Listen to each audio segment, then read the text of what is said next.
Life is full of moments where our minds are filled with chatter, worries, and feelings that drag us down. At times, it feels almost impossible to control what goes on in our heads. Thoughts just appear, uninvited, like guests that refuse to leave. And often, they are not the kind thoughts that make us smile or encourage us forward. Instead, they are negative. They whisper things that bring us doubt, fear, regret, or sadness. And if left unchecked, they shape the way we see ourselves, the way we act, and even the way we live.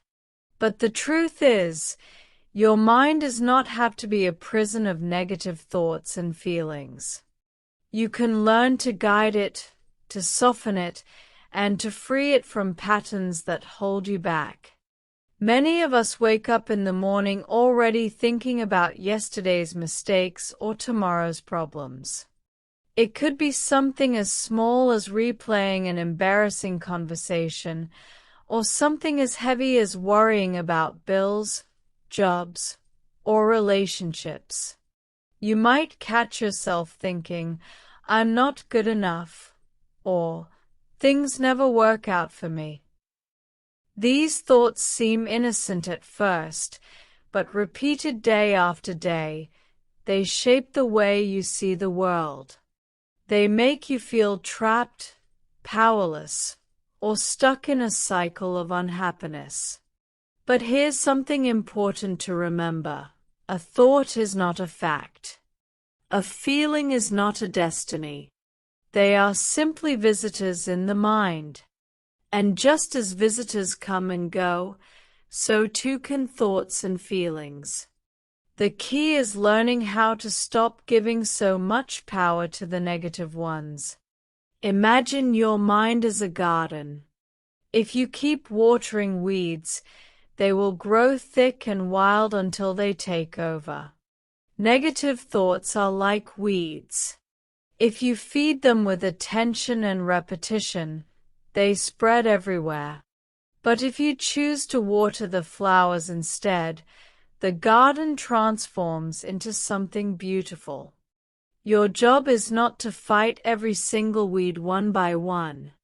Your job is to keep planting flowers, to give more energy to positive thoughts, and to let the weeds slowly fade. That's how you begin to stop negative thoughts from controlling your life. One powerful way to do this is to become aware of your inner dialogue. Most people don't even notice how much negativity they carry in their heads. They walk around criticizing themselves, comparing themselves to others, predicting failure before it even happens. For example, you might be about to give a presentation and your mind says, "You're going to embarrass yourself." Or maybe you post something online and think, "People will laugh at me." These are negative predictions, not facts. Yet, because the mind repeats them so often, you start to believe them. By simply pausing and noticing these thoughts, you begin to break their spell. You can say to yourself, "That's just my mind being dramatic again." That small distance makes a big difference. Another method is to challenge the thought gently. Suppose your mind says, "I always fail." You can ask yourself, is that really true? Always. What about the times I succeeded, even in small things? Or when your mind says, "Nobody likes me," you can pause and remember a friend, a colleague, or even a stranger who showed kindness. This is not about pretending everything is perfect. It is about questioning whether your thoughts are exaggerating reality, because often they are. Feelings, too, can be misleading. When you feel anxious, your body may be tense, your heart racing, and your mind screaming that something is wrong. But sometimes anxiety is just the body's overreaction, not a sign of danger. The same with sadness. Feeling low does not mean life has no hope. It only means your emotions are coloring the moment. Learning to recognize that feelings come and go, like clouds across the sky, helps you not take them so personally. You realize, this sadness is not who I am. It is simply passing through. Let me share a story. There was a young woman who always struggled with self-doubt. Every time she tried something new, her mind would shout, "You'll fail. Don't even try." At first, she listened. She avoided challenges. She hid from opportunities. But one day, she decided to experiment. She said to herself, "What if I just act as though I can do this, even if my mind tells me I can't?" She took small steps. She applied for a job she thought she couldn't get. She spoke up in a meeting, even though her heart was pounding. And slowly, she realized that the negative voice in her head was often wrong. Over time, her confidence grew. She didn't get rid of negative thoughts completely, but she stopped obeying them. This is an example of how you can train your mind by acting in spite of negativity, rather than letting it control you. Daily practice helps. For example, when you wake up, instead of reaching straight for your phone, sit quietly for a moment. Notice your breathing. Say a gentle phrase to yourself, like, "Today I choose peace," or "I am stronger than my thoughts." This small ritual sets the tone for the day. During the day, when a negative thought comes, don't wrestle with it. Simply label it, "That's worry," or "That's fear," and let it float away. At night, write down 3 things you are grateful for. They can be as simple as, "I enjoyed my tea today," or "I had a good laugh with a friend." Gratitude is a powerful antidote to negativity. Another important part of stopping negative thoughts is changing your environment.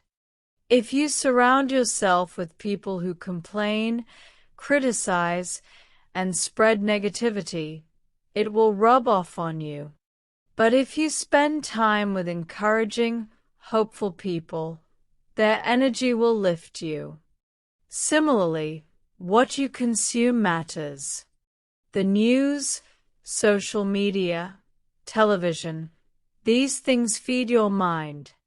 If all you watch and read is negative, your thoughts will reflect that. Choose wisely what you allow into your mental space. Let's also talk about the body. Your mind and body are connected. If you are not sleeping well, eating poorly, or never moving, your negative thoughts will multiply. On the other hand, exercise, even a gentle walk, has been proven to lift mood. Good nutrition fuels a calmer brain.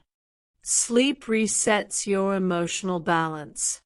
Caring for your body is caring for your mind. Sometimes people think stopping negative thoughts means forcing yourself to always be positive. But that's not true. Life has ups and downs. Pain, loss, disappointment, they are part of being human. The goal is not to deny them, but to respond wisely. Instead of drowning in negative feelings, you can learn to face them with compassion. If you feel sad, you can say, "It's okay to feel this. It won't last forever." If you feel angry, you can take deep breaths and let the fire cool before reacting. This gentle acceptance often weakens the grip of negativity. Think of it like steering a ship. You cannot control the waves of the sea, but you can hold the wheel steady. Negative thoughts are like waves. They come and go, but you are the captain of your ship. You decide the direction. Many successful people have faced storms of negativity but chose not to surrender. For example, inventors and artists often heard voices of doubt, both from within themselves and from others. But they pressed on, reminding themselves that one failure does not define the future. You can adopt the same attitude in your daily life. Remind yourself that mistakes are lessons, not labels. Now, let me guide you through a simple daily routine.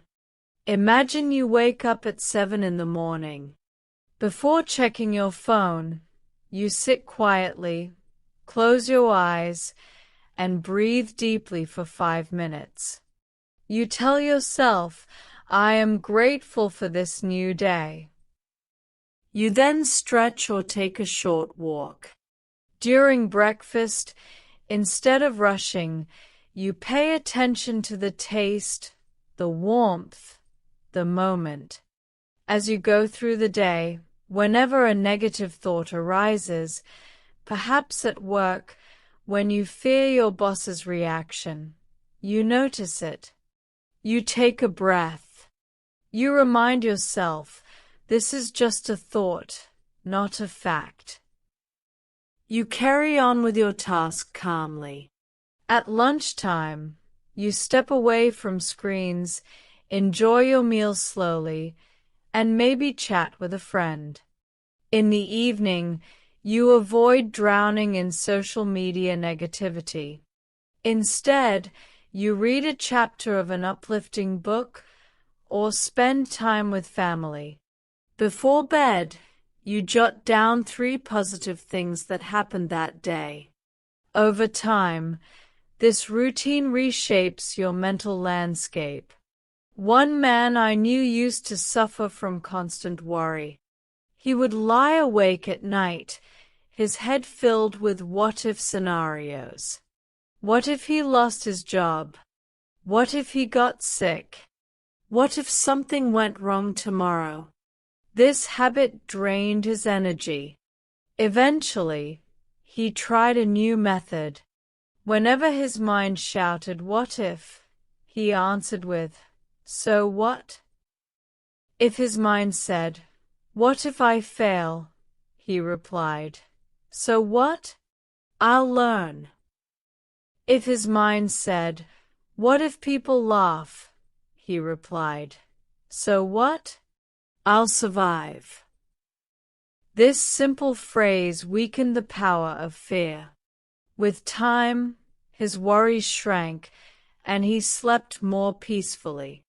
It's also helpful to use your imagination in a positive way. The same mind that creates negative scenarios can create uplifting ones. For instance, instead of imagining yourself failing a task, picture yourself doing it calmly and successfully.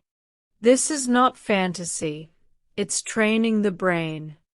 Athletes do this before competitions. You can do it before any challenge in life. Another technique is service to others. When you focus too much on yourself, your thoughts loop endlessly. But when you help someone else, whether through a kind word, a listening ear, or an act of generosity, you break free from your inner prison. Service reminds you that life is bigger than your worries, and it fills you with a sense of purpose that negativity cannot match. Over time, stopping negative thoughts is not about erasing them completely, but about creating enough space in your mind for better ones to grow. It's about learning to live alongside them without letting them drive your life.